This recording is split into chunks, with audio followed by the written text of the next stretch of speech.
प्रथम सुमर Shri Ganesh,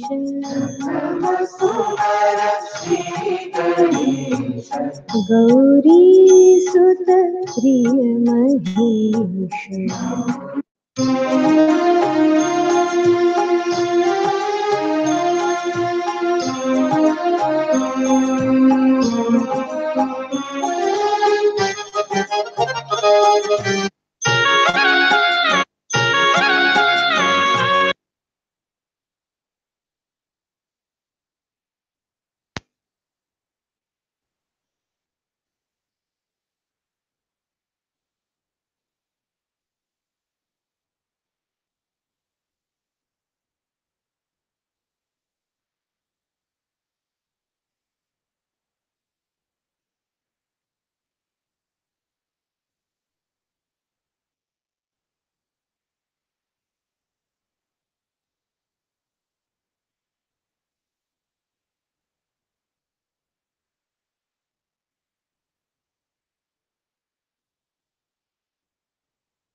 Hello.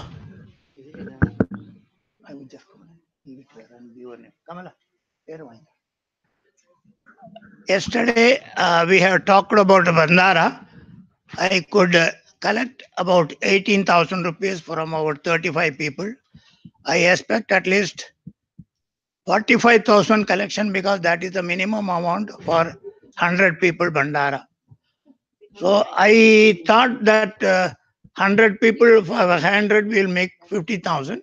I collected 35 people, around 18,000 up to. I would like to conclude the collection by tomorrow afternoon because they want to be given the money day after tomorrow so that they can make arrangements. I would request whoever wants to offer, please be at the earliest. Thank you.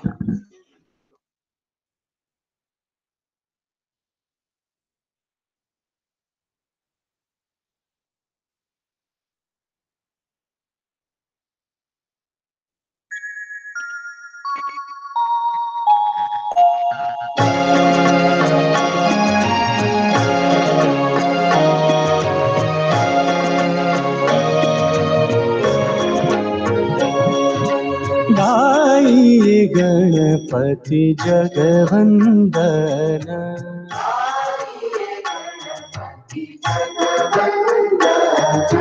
गाइए गणपति जगवंदन,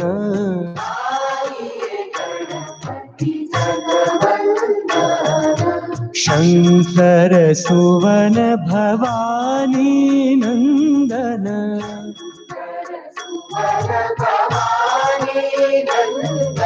शंकर सुवन भवानी नंदन,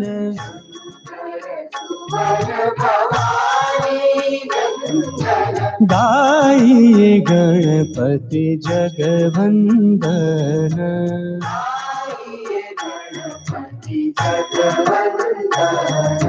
सिद्धि सदन गजवदन विनायक,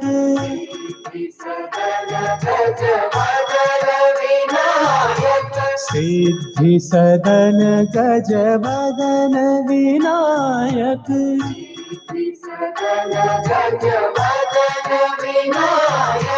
कृपा सिंधु सुंदर सबलायक,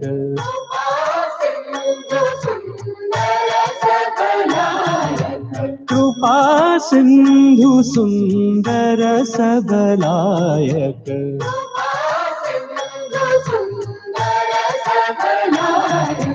गाइए गणपति जगवंदन,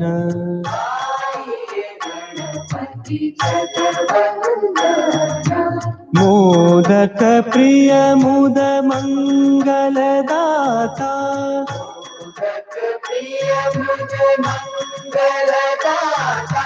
मोदक प्रिय मुद मंगलदाता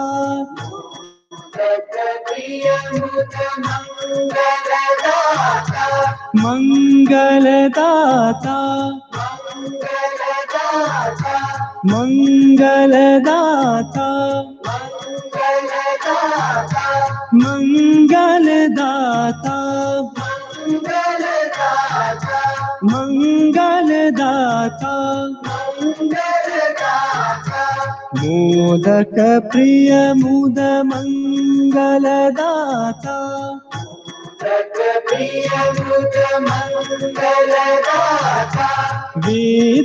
विद्यावारिधि बुद्धि विधाता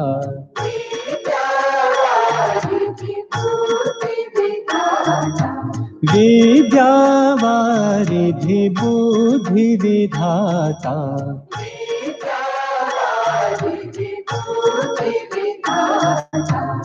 गाइए गणपति जगवंदन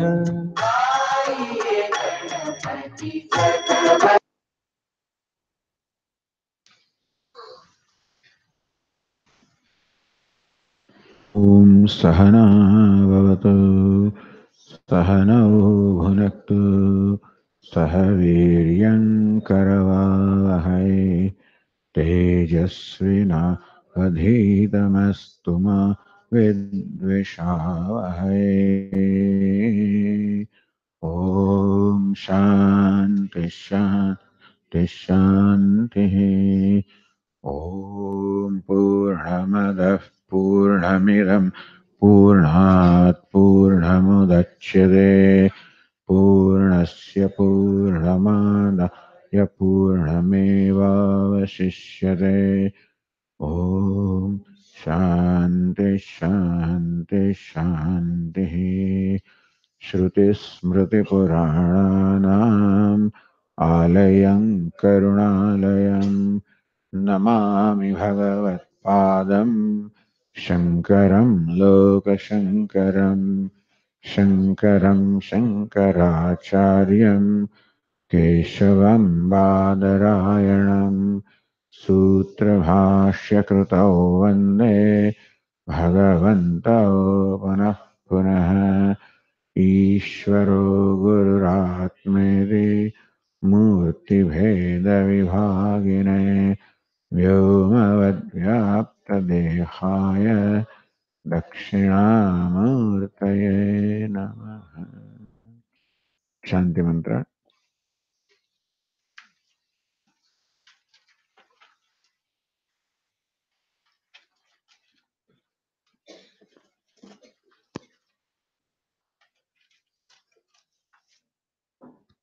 ॐ आप्यायन्तु ममाङ्गानि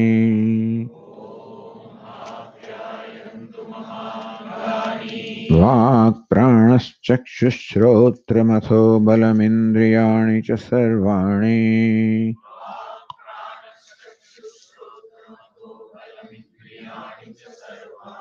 सर्वं ब्रह्म उपनिषदम्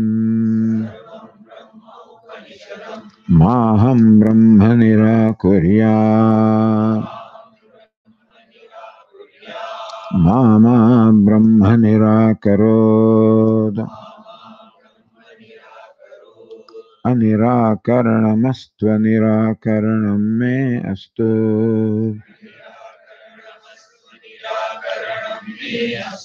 तदात्मनि निरतेय उपनिषत्सु धर्माः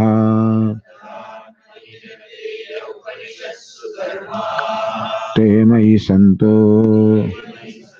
ते मयि सन्तो ॐ शान्ति शान्ति शान्तिः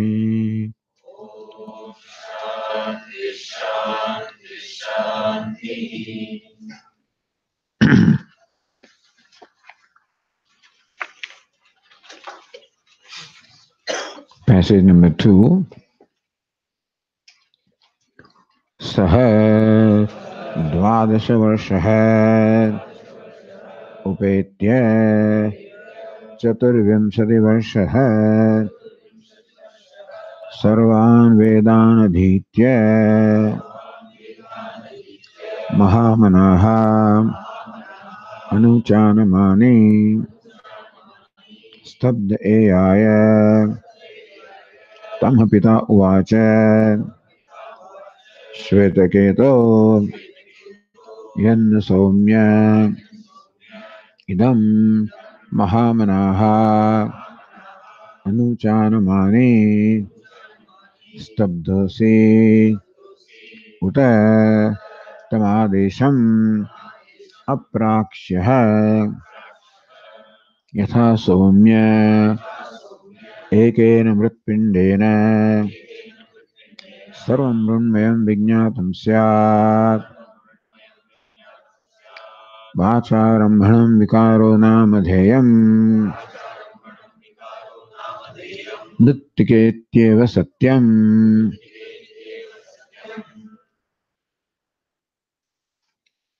Father asked Shvetaketu an extraordinary question, that did you learn from a teacher about that entity? Everything becomes known. Did you gain the knowledge of that from a teacher? And this completely surprised and stunned Shvetaketu was stunned listening to that. There can be something like this also. Kathan Bhagava Sadesho Bhavati. Hey Bhagavan, O reviewer, sir, how can this be?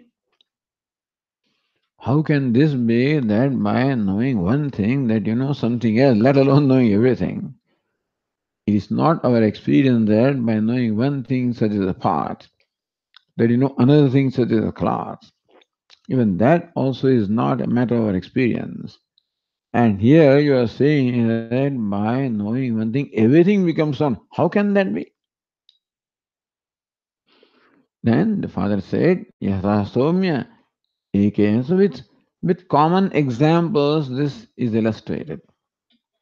How? By knowing one thing, everything becomes known is possible. And that possibility is shown here with the help of examples, common examples. Yatha Somya Ekena Mritpindena Sarvam Mrunmayam Vijñātam Syāt. Just as in our day-to-day life, Ekena Mritpindena Vijñātena, when you know one lump of clay, meaning that when you know the clay, Sarvam Mrunmayam Vijñātam Syāt, that everything that is made of clay becomes known. Sir, how can it be? Because from clay you make pots and pitchers and pans and plates. So, by knowing clay, how do we say the pot is known? This pot is not just clay. The pot has something more than clay, which is name and form.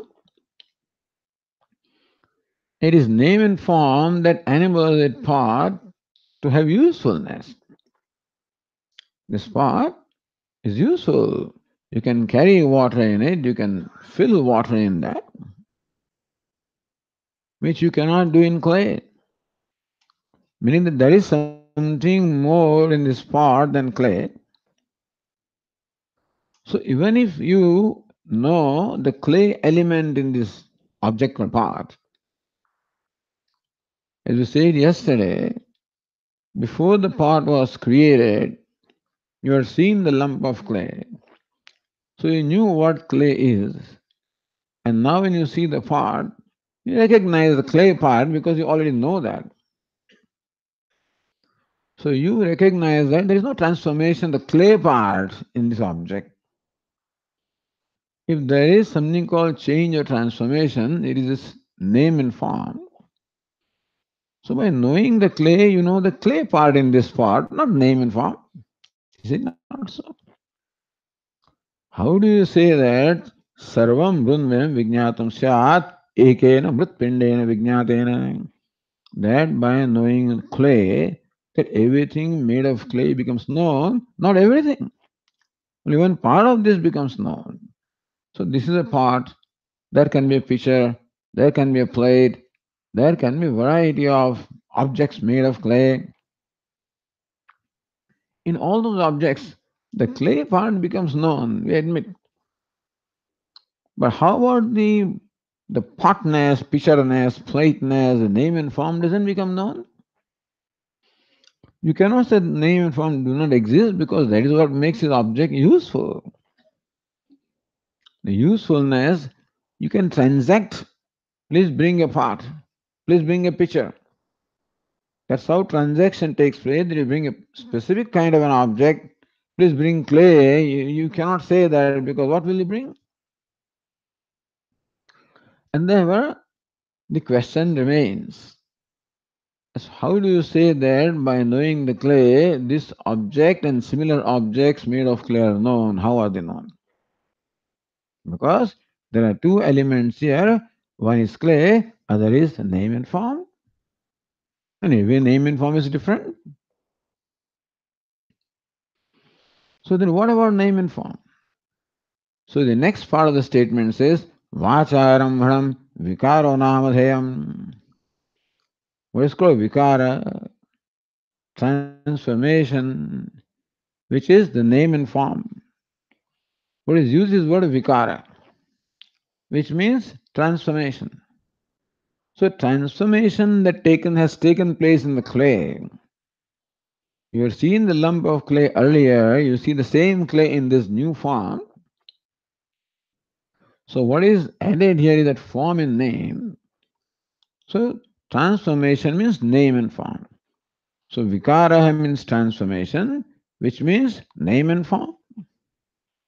So then what is the status of this vikara? What is the status of name and form? Vacharambanam, vagalambanam. It merely hangs on the speech. It is only made up of speech. What do you call part? Is only made up of speech, not made up of clay. See, vag arambhanam, meaning that vikara, such a part, is only made up of speech. What is made up of speech? Really, is just the word part. So, what you call part, the object part, is nothing more than the sound part or the word part. Because, as I said yesterday, there is here a tangible object corresponding to the word clay. But there is no tangible object corresponding to the word part. Because if from what we call part, you take away the clay, no tangible thing remains. In fact, nothing remains. And therefore, there is no tangible substance here. Then what is it? The word part. It's very important. So, what is the reality of what we call vikara, transformation, name and form? What's reality? Nothing more than just the word. Vikaro namadheyam. Namadheyam means only name. Nothing more than name, nothing more than the word. The word and the meaning. Pada and artha. Pada means the word, artha means the meaning. Therefore, is nothing more than a word. This is a very fantastic and most, I should say, most amazing statement. Most extraordinary thing to say that there is no entity such as a part other than the word part. And therefore, what is important here, or what is the real thing here? Nuttika ityeva satyam. In this so-called part, what is the real thing? Mrittika iti. Only clay is real. Clay is a substance. There is nothing other than clay. There is no reality other than clay. So yesterday we had given an equation. What is the part? Clay plus name and form is equal to pot, right? Why? You have some problem with that? Clay plus name and form is pot. Then we said pot minus clay is name and form. But when you take away the clay from this pot, what remains? Nothing. That is name and form. So name and form is nothing as far as the reality is concerned. That's exactly what it is. This is important because there are philosophers, there were in the Indian system of philosophy called Vaisheshikas and Nayayikas who say that name and form also is real. They're called Dvaitins or dualists.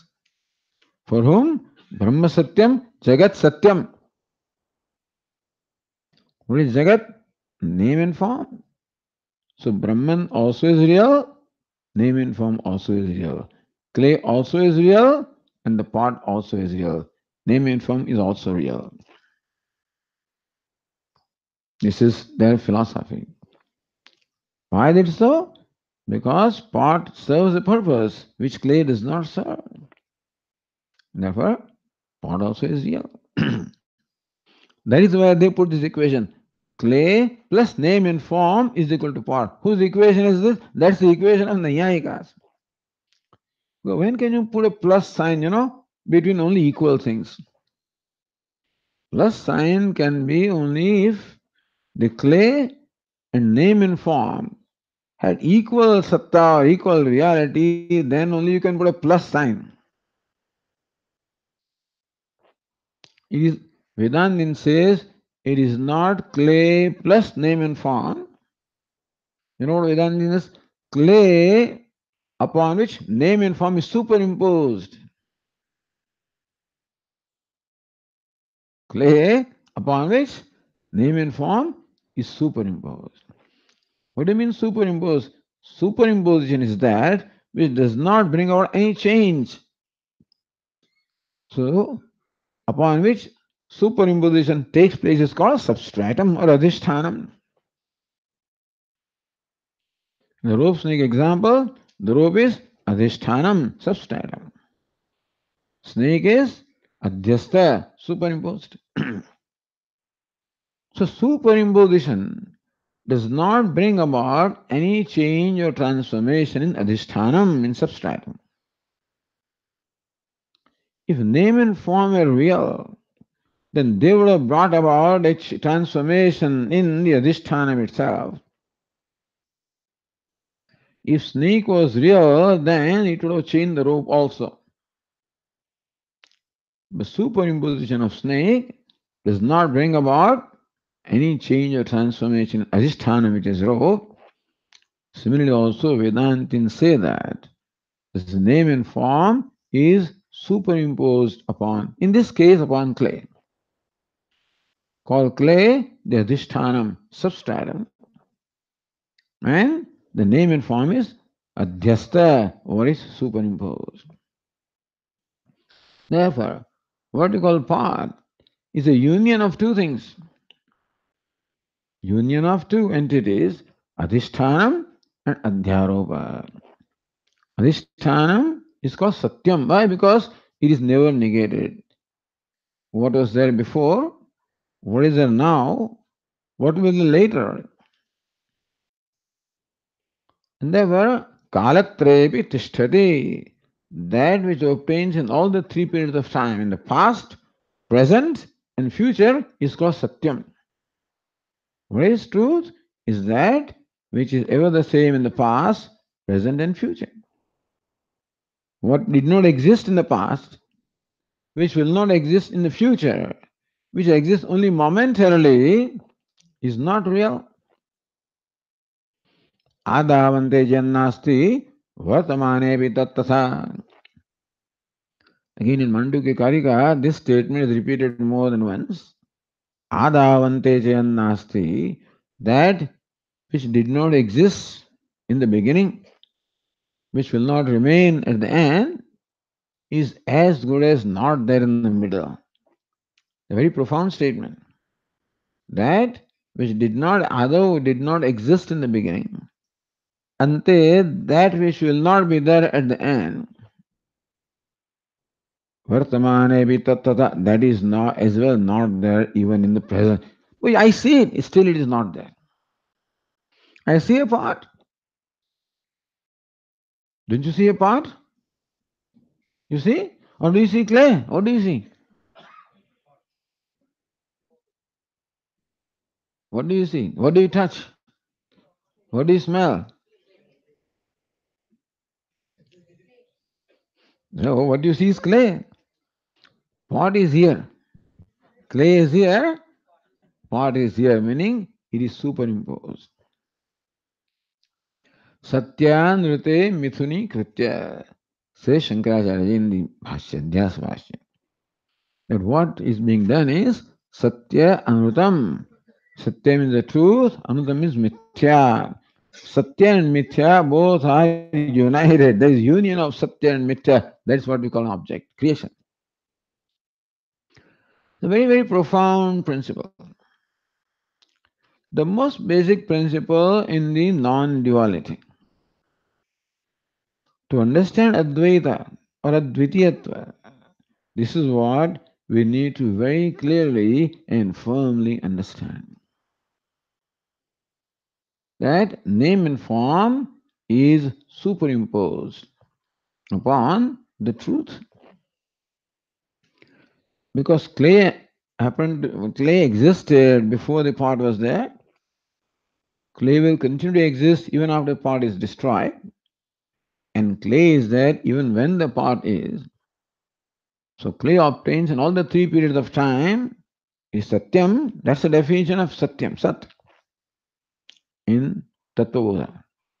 Kalatrevi tishtati iti Sat. Simple definition. Sat kim? Kalatrevi tishtati. Chit kim? Swaprakasham. So this is how simple explanations are given. So it is clay which obtains in all the three periods of time. There is Sat or Satyam. Sadeva Satyam. Sat alone is Satyam. Then what is the state of the name and form? It's called Mithya Vacharambhanam. Namadhayam, it is only name. Its existence is no more than the word part. In Vedanta, it's called Mithya. What is Mithya? Which is not there in reality, but which appears to be there, is called Mithya. Yadasat bhasamanam tan Mithya swapna gajadivat. In the Panchadashi, this is said. That which is not there, but that which appears is called mithya. Example, swapna gajadivat. Like the elephants and mountains in a dream. They are not there, but they shine. Not only shine, I take them to be real in the dream. That's called mithya. Similarly, there is no such object called part. You can say there is a word part. And a concept, notion part. The word part, a notion corresponding to the word part. But there is no substance called part. So even though there is no substance called part, we think that it is there. So that part is mithya. Not the whole thing is not mithya. In this, what is mithya?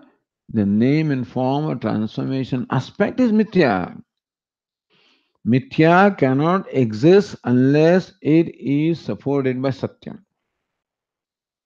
Wherever pot is, there must be clay. Similarly also, wherever mithya is, satyam must be there. This is the saving grace. Only Buddhas accept that mithya exists without adhisthana. And that's a different thing. But that is not our experience. People talk about things which are never experienced, then how do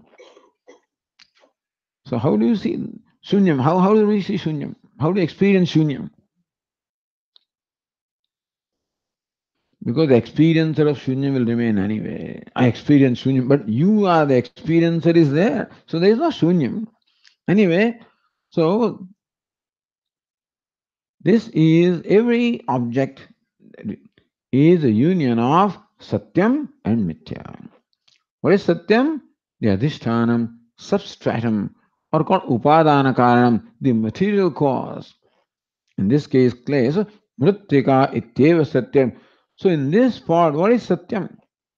What is the reality? Mritika iti, the clay is reality.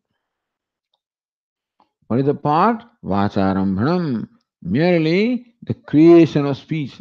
It's amazing. Words are very powerful things. Shabda Shakti. Shabda has a tremendous power. You know what's the power?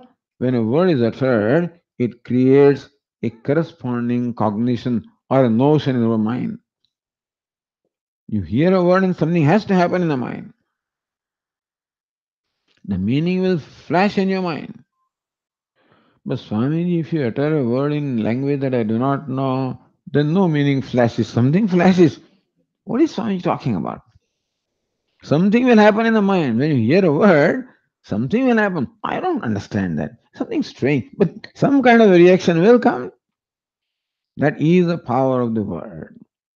Let's call it that. Always creates a corresponding response or cognition or in my mind. Vritti. Pratya. And so this is a name. That's all there is. Because when you utter the word, you think that the real part.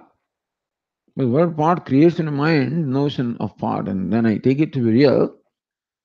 That is why it said Mrittika ityeva satyam. Here, the Mrittika or the clay alone is satyam. Clay. And that's only reality. Meaning that if you know the reality, you have known this object because what other than reality is just not there really.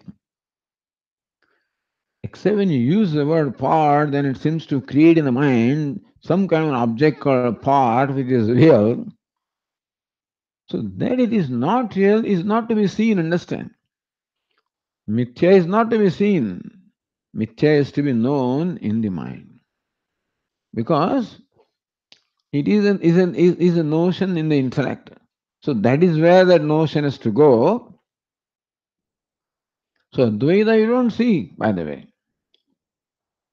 I don't see Advaita. Doesn't have to be seen, has to be understood. That in spite of seeing all these the variety and multiplicity and disparity, that is still one. Even though you see thousands of waves and still you see the fact that it is water. The waves do not have to disappear for you to appreciate it as water. Even when you look at the wave in your mind, that that reflection, contemplation takes place, that the name and form of the wave is what? Like name and form of the pot. So what applies to pot applies to every name and form. What is wave? Water plus name and form, right? Water plus name and form. Is it so? Water upon which name and form is, remember this, not plus. Plus is, that's what Nayayika says. Name and form also is real. And then, no. Vedantins is water upon which name and form is superimposed. That's called wave. If you say plus, then both are equally real. So that name and form is superimposed is something that is understood in the intellect, understand, not seen with the eyes. You don't say mithya. You understand mithya as mithya, and then you see that what is what. That is what you see in your mind's eye. Pashyanti jnana chakshusha. It's called jnana chakshu. Not this chakshu by which you see the reality, you understand it. That's all you need. Because wrong understanding alone creates all the. There's no, as we last night our friend said, everything is perfect. It is so. But I should see perfect as perfect. I have my own definition of what perfect is. They say everything is beautiful.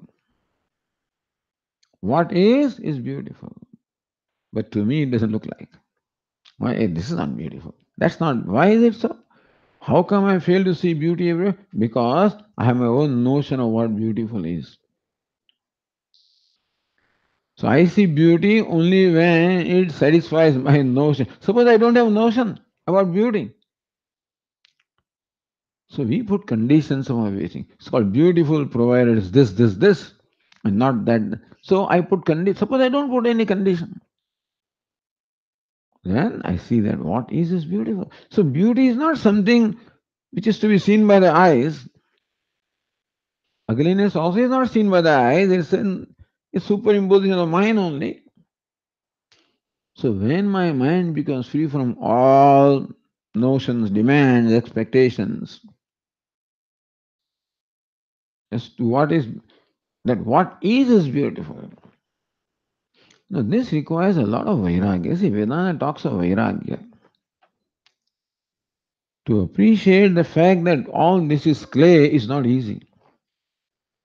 Swamiji, what about this?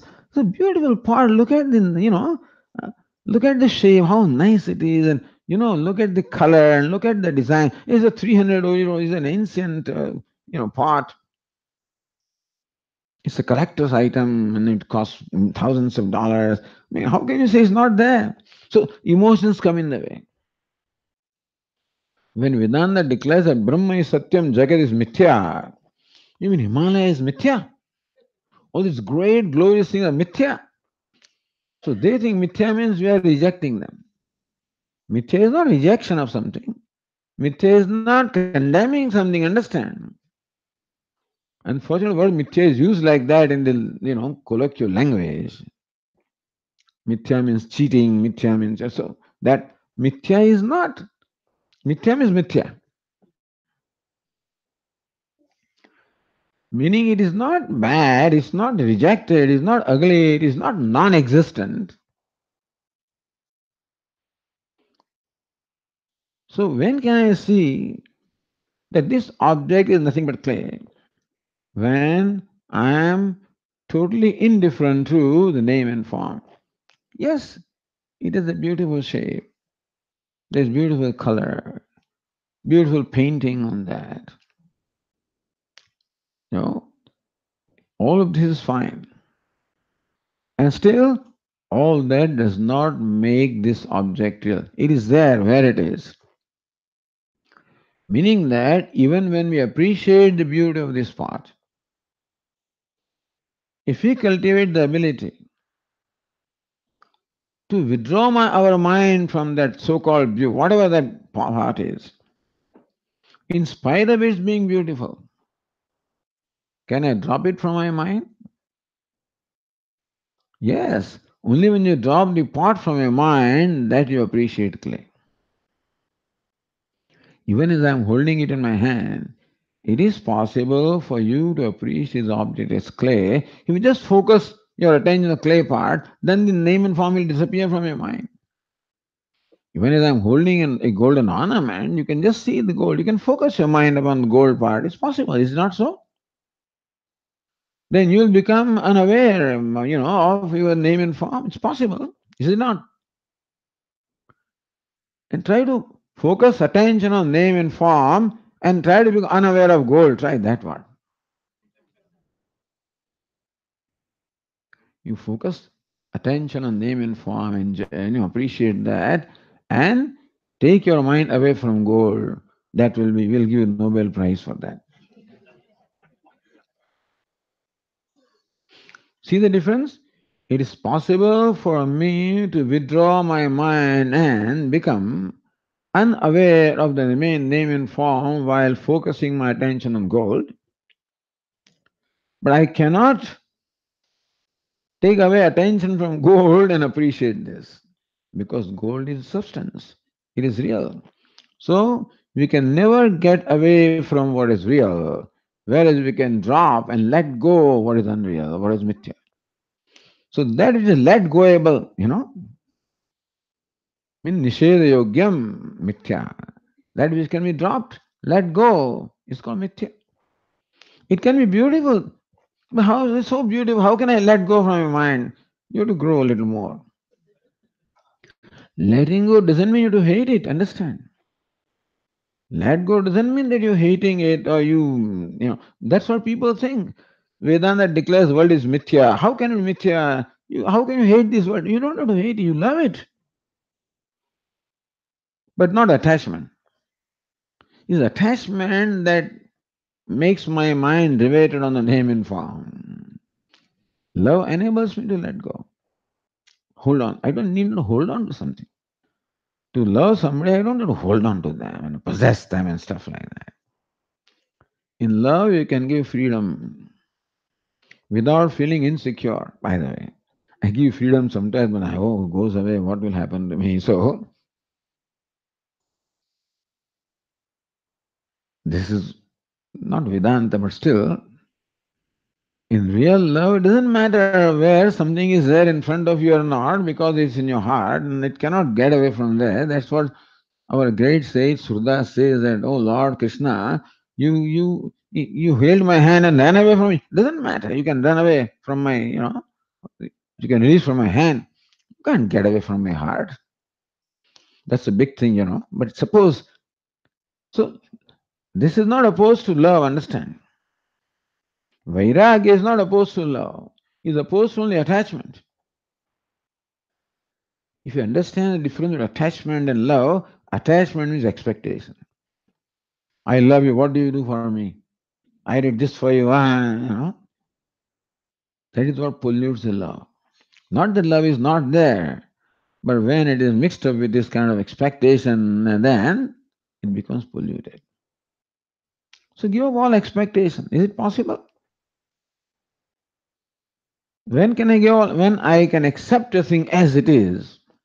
You know what is expectation? I make a demand upon thing that you must dress like this, then only I can love you. And you must that. So there are expectations upon things. That I can enjoy food only when it is certain taste, and I can enjoy something only when it is like this and not otherwise. All conditions. Unconditional. They talk of unconditional love, etc. We have to grow to that. But the point is, imagine that I don't put any condition upon this object, then it will be possible for me to let go of the name and form. Because I know that by letting go of name and form, I'm not losing anything. If I thought I'm losing something, I can never let go. When I realize that the substance is gold, and name and form are incidental, that gold, this ornament is beautiful because of gold and not the other way around, you see. The beauty in the ornament comes from gold. Is it not so? Take away gold, is there any beauty left? So when I appreciate that all beauty, all glory is because of Adhishtanam, we attribute all that to name and form. We think name and form is fantastic, beautiful, great. No, it is substratum, which is where from this thing derives its beauty and even existence and everything. Meaning that if you are assured that by letting go of name and form, you're not losing anything, then only you can let go, otherwise you cannot let go. That's why Vedanta is mithya. Mithya means what? Is there? Fine. Not then also is fine. By its having, no value is added. By its going away, no value is lost. That's called mithya.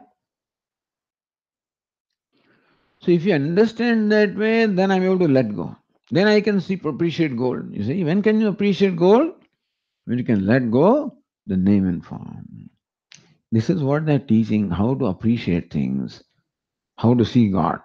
What is Ishvara? That's what it is.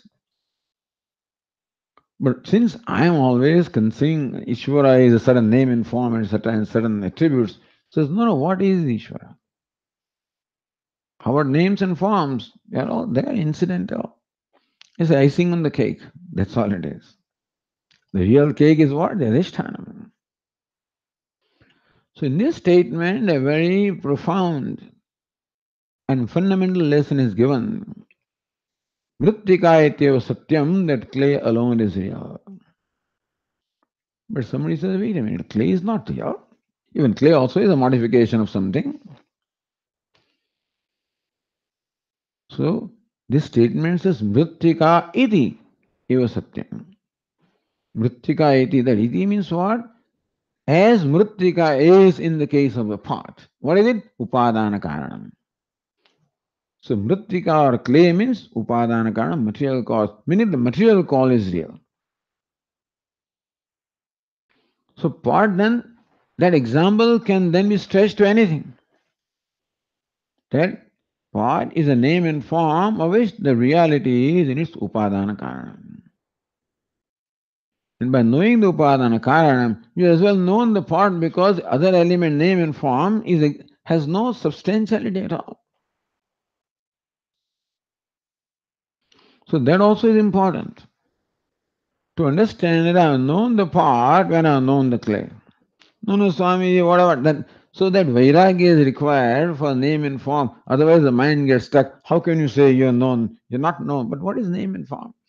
As far as reality is concerned, see, reality is not determined by usefulness. It is determined whether it can be negated or not. That's Vedantin's definition of Satyam. What is cannot be negated. What existed before, what exists now, what will continue to exist is Satyam. What comes in between is incidental. And therefore, incidental doesn't make any difference in the substance ever. Having known the substance, you really know what is to be known. So there also the satisfaction should come. That by knowing the fact that this is clay, I have known it. No, no, who made this pot and what is this car? This is how the mind goes. All of these are incidental things, unsubstantial things. They do not matter at all. When they do not matter to us, that's called vairagya. That's why vairagya is the most important qualification required in the mind for knowing the truth. That I can let go the name and form in my mind. No physical thing has to be done. You don't have to break this part to let go the name and form, even when it is in this form, because you cannot perceive the pot without perceiving the clay. Fortunately. Therefore, even when the pot is perceived, clay is perceived. All that is important is to recognize that the clay is real and the pot is incidental. Then, if you want to see only clay, you can let go in your mind the name and form. What is this clay? So, upadana karanam satyam. Now, this is what it is. Mritika iti eva satyam, meaning that in anything, upadana karanam, the material cause is a real thing, is a real substance. And called what is transformation? What is name and form is incidental. It has no, as far as reality is concerned, it has no reality. The thing is that we are so much steeped in vyavahara. Vyavahara means in our daily life, which involves transactions. And all transactions take place at the level of name and form. The usefulness is only in name and form, understand? Clay is of no use, really. So usefulness, if usefulness is given reality, then of course the pot becomes real. But without usefulness is not reality. Substance is reality. Then you have to be indifferent to usefulness. The usefulness keeps on changing. There's no, we demonstrated yesterday that even water is useful as far as quenching thirst is concerned. It's only conditionally. In dream, the waking water is not useful. In waking, dream water is not useful. In the dream last night, I won a lottery. $25 million, you know. When I wake up, there's not a penny in my pocket. So these are, we have to understand this. We are hung up with usefulness. We are hung up with these things. But when you really examine those concepts, it's hanging on to. There is no such thing as useful consistently. No such thing as valuable consistently. What is valuable then turns out to be non-valuable. You know, these mountaineers, when they climb, they carry a backpack with them. As you go, it's higher and higher. That backpack becomes heavier and heavier because you become more and more exhausted, and as you go, the oxygen becomes less, and therefore the backpack, which you carry easily, becomes heavy. So you have to let go things. You climb further, you have to let go. Climb further, let go. You leave one apple for yourself. Even that also to let go if you want to go up. So what was very useful on the earth is not useful there. It becomes a burden. All of these are relative things. So don't hang on to these things. Hang on means recognize the relative nature of all the ideas that you're holding on to. It's called mithya. In conditional, in one condition it is so and so, not in another condition. What is satyam? It is the same in all the conditions. Mritika ityeva satyam. So a very profound lesson of satya and mithya is given in this passage. What is the proposition? By knowing one thing, you know everything. What is the answer? By knowing upadana karanam. By knowing the material cause, you know everything. Because that's all worth knowing. That's all there is. There's nothing else. Other things appear to be there, they don't have reality. This sounds very difficult, emotionally difficult. Intellectually is understandable. Emotion, don't tell me, Swami, that my mother is mithya. I'm not,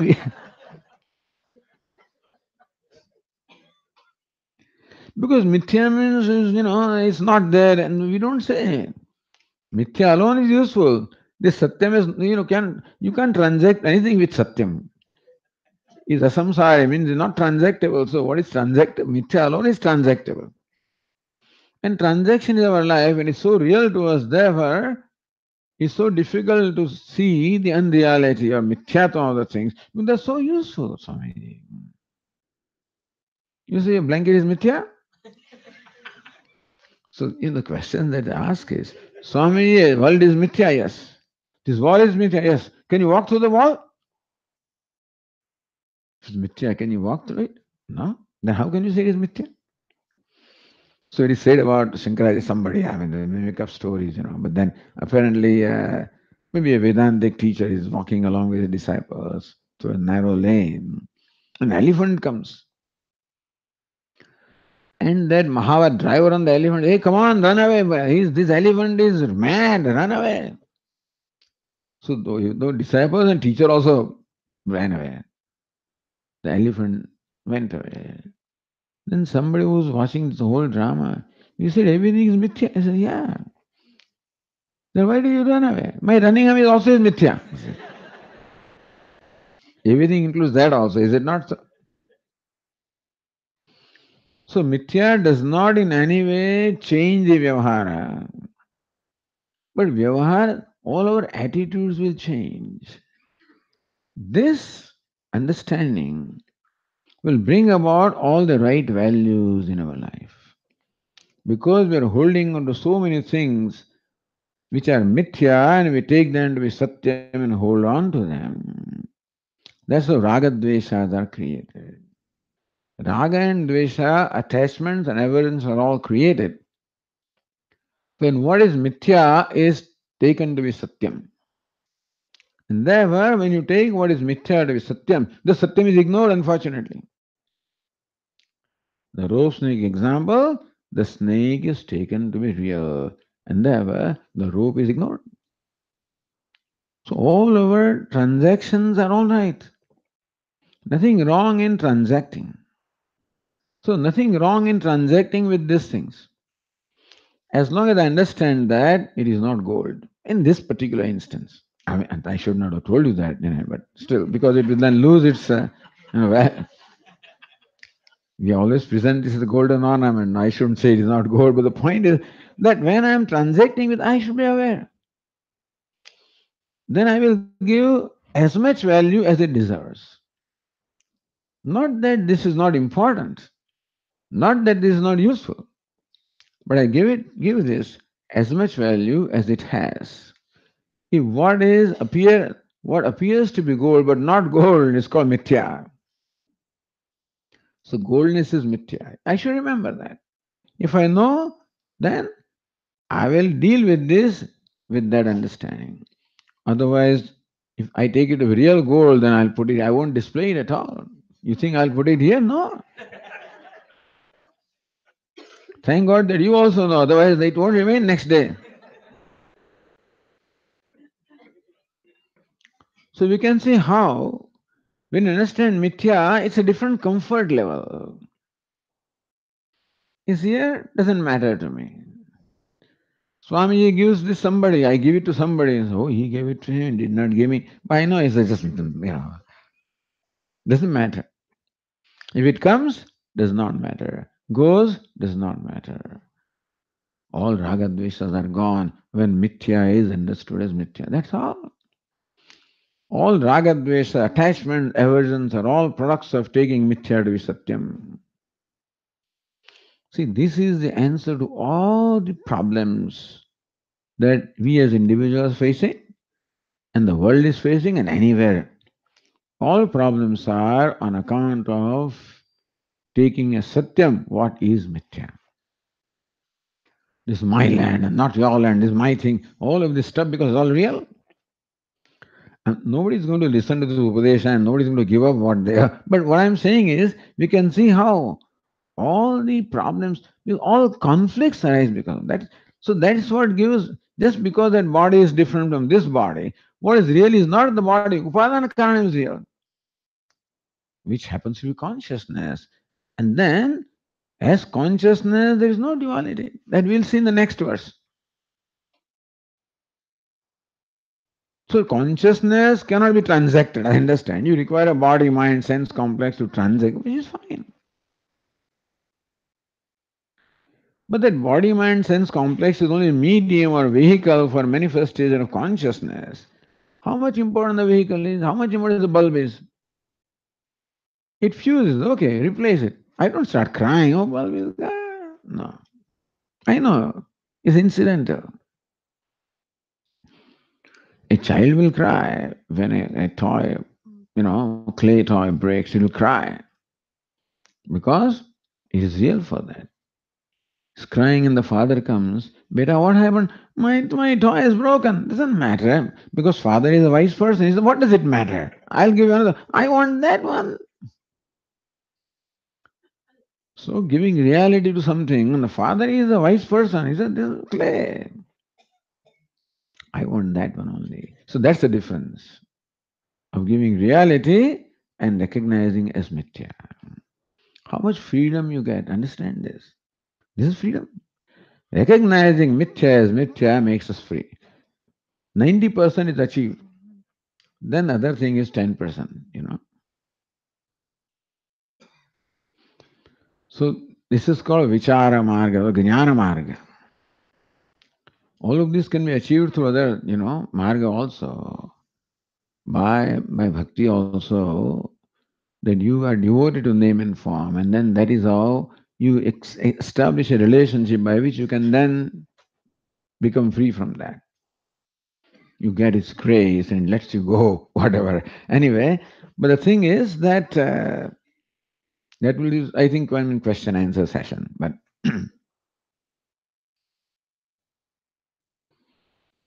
so recognizing mithya as mithya, then only we can recognize satyam as satyam.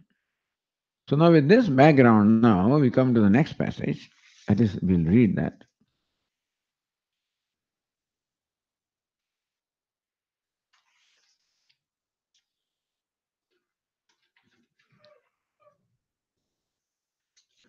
Which is the most important, one of the most important passages in Vedanta, is the fourth. There's one statement have you taken. Sadeva somya idamagra asid ekameva dvitiyam. Every time somya and somya and somya. Somya, somya. Pleasing one. Who is pleasing one? Oh, pleasing one. I guess Guru always is pleased looking at the disciple who is interested in studying and who shows a response. So, when the Guru is communicating, sees the response on the face of the disciple or listener, that's what pleases him. Oh, pleasing one, meaning what? I see on your face a response to what I'm teaching, And so I am pleased. O pleasing one. Sadeva swam idam agrasid ekameva dvitiyam. O good looking one. Agre. I'm looking at the translation. Soumya. O good looking one. Agre. In the beginning. You find word agre? Sadeva agra. But actually it is what? Agre. What is the sandhi? The Sanskrit scholars? Huh? Echoyavayavaha. Okay, right. So anyway, so A becomes I and Ya is elided and therefore it remains A. So it's actually agre. The Ekara gets first transformed to Aya, then Ya goes away, so agra. What it is agre? But we have to read agra by the way. Ekameva agra. Sadev sam ekameva agra asid. Don't read ek agre asid. In the mind understand. So this is again, that what is agre becomes agra here. That is Sanskrit. So agre means what? In the beginning. So see the translation. Soumya, oh good looking one. Agre, in the beginning. This, you see the next word there? This. Where is this in Sanskrit? Where is idam? Soumya idam. Sat eva soumya idam agre asid. Idam means this. So this, whatever can be demonstrated or appreciated as this. So this includes what? This is object. There are two categories of things in our life. What is this? This is the object. What's the other entity? Subject. Object and subject. Drushya, drashta. Bhogya, bhokta. Jnaya, jnata. So these are two categories. So now, most amazingly, this Upanishad begins with Tat Pada, by the way. To tell us Tat Tvam Asi. Tat Tvam Asi. Three words are there. What is Tat is first discussed. What is Tvam? Secondly discussed. What is Asi? Finally discussed. So the trend of this Upanishad is followed by everybody, even Brahma Sutra also. Athato Brahma Jignasa. Janmadyasya that from which there is Janmadi Upadana Karanam. So even the Brahma Sutra also begins with describing Ishvara as Upadana Karanam. Although it's both Upadana and Nimitta, then Nimitta is the commentators say Nimitta is also included, but what he said. So this one describes as God as what? Upadana Karanam. So what is Vedanta's God? Upadana Karanam, the material cause of the universe.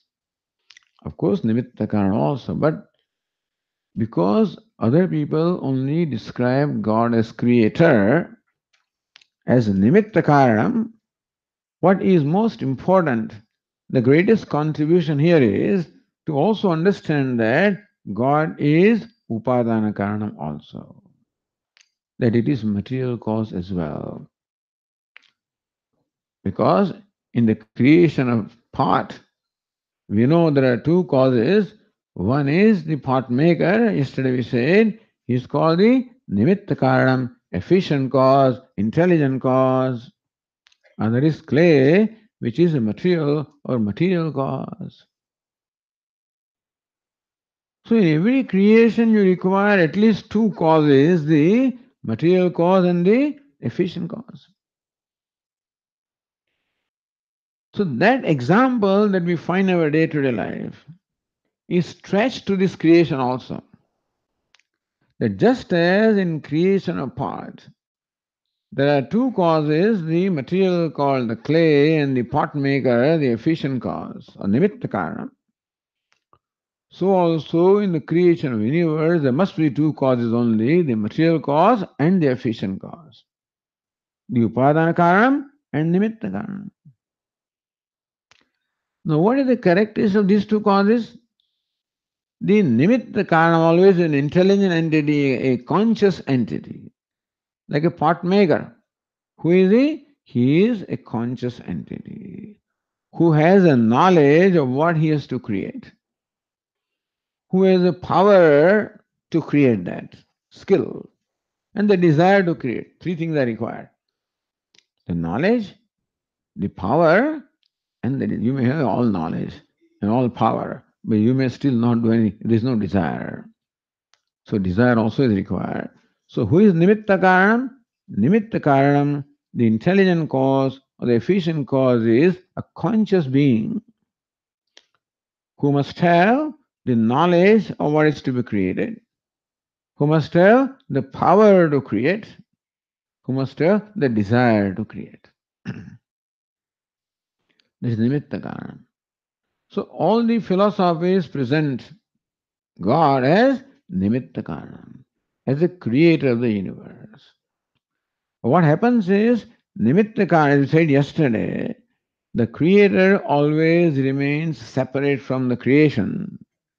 And therefore, when we buy a shirt, we don't have to bring a tailor or a weaver along with that. Nimitta karanam. All that comes is upadana karanam. The fabric or cloth only comes. But upadana karanam is always inert. Clay is insentient. The nimitta karanam is a sentient being. Upadana karanam is insentient. How can God be insentient? So God is sentient, conscious. Therefore, everybody presents Ishvara or God as a nimitta karanam, as a creator. And nimitta karanam remains separate from the karyam or the purpose. Therefore, for them, Ishvara is different from the Jagat. So you assign a place to Ishvara. The Ishvara is out there someplace, different and away from Jagat. Because same model as a pot maker is extended to the creation of the universe. Vedanta says that that model does not apply to creation of the universe. Why? Because where will you get, I will not elaborate, Swami will take 1 hour to explain this. Where did you get the material? Where did the material X came? Where the material Z came from material Y? It came from X, it will go up to all the way, A. The thing is that where does the material come from? Oh, somebody gave him the material, then he becomes Ishvara. Where did he get the material? That means that there we cannot explain a separate source of material. For a pot maker, the clay is there, separate source. For Ishvara, when he wants to create, where does he get the material? Because nothing is created yet. Understand? For material to be there, it must have been created. It's not yet. So what will he do in the beginning? So he himself is material. Therefore, the upadana nimitta and upadana, both the causes must be one, to be traced to one. So Ishvara is abhinna nimitta upadana karanam, meaning where the material and efficient causes are one single. So here nimitta karanam is very easy to understand, upadana karanam is very difficult to understand. Therefore here the upadana karanam. Sat means Ishvara. So Agre in the beginning, idam, this, what is this? The entire universe of names and forms. Sat asid, that asid is a verb. Should go with sat, sat asid. People idam asid, that's how they connect. This was sat asid. And so all of this was exist. So idam sat asid, that's how it goes. Not sat idam asid, idam sat, this was sat. This was Sat in the beginning, before the creation. How many things were there? Ekameva Dvityam, one without second. So this is how the Upadesha, the instruction, begins with in the Chandogya Upanishad.